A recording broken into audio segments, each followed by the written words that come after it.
ഞാനില്ലേ പൊട്ടറ്റോ കൊണ്ട് ഒരു സാലഡ് ഉണ്ടാക്കാനാണ്.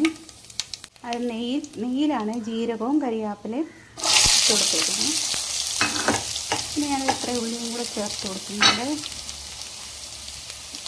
ഒന്ന് വരട്ടിയെടുത്തിട്ടാണ് ഞാൻ സാലഡ് റെഡിയാക്കാൻ പോകുന്നത്.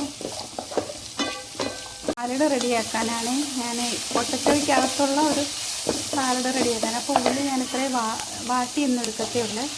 ഞാൻ പൊട്ടറ്റോ ഇങ്ങനെ ആക്കി വെച്ചിട്ടുണ്ടായിരുന്നേ.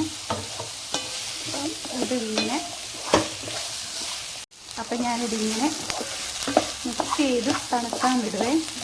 എന്നിട്ട് വേണം ഇതിനകത്തേക്ക് കുറച്ച് തൈര് ചേർക്കുക. കുറച്ച് ചാറ്റ് മസാല, കുറച്ച് മല്ലിയില, ഇത്രയും ചേർത്താണ് ഞാൻ തയ്യാറാക്കാൻ പോണത്. അപ്പോൾ നിങ്ങൾക്ക് ഇഷ്ടപ്പെടുവാണെങ്കിൽ ഇങ്ങനത്തെ ഒരു സാലഡ് ഉണ്ടാക്കി നോക്കും. മതി കേട്ടോ. നെയ്ക്കകത്താണ് ചെയ്യുന്നത്.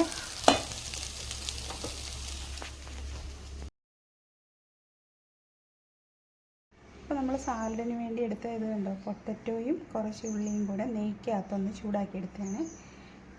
ഒരു പച്ചമുളകും ഇവിടെ എരി വേണ്ടാത്തതുകൊണ്ട് ഞാൻ പച്ചമുളക് പറഞ്ഞിട്ടിട്ടുള്ള കുറച്ച് തൈരും കൂടെ അതിൻ്റെ മീതെ ഇടുവാണ്.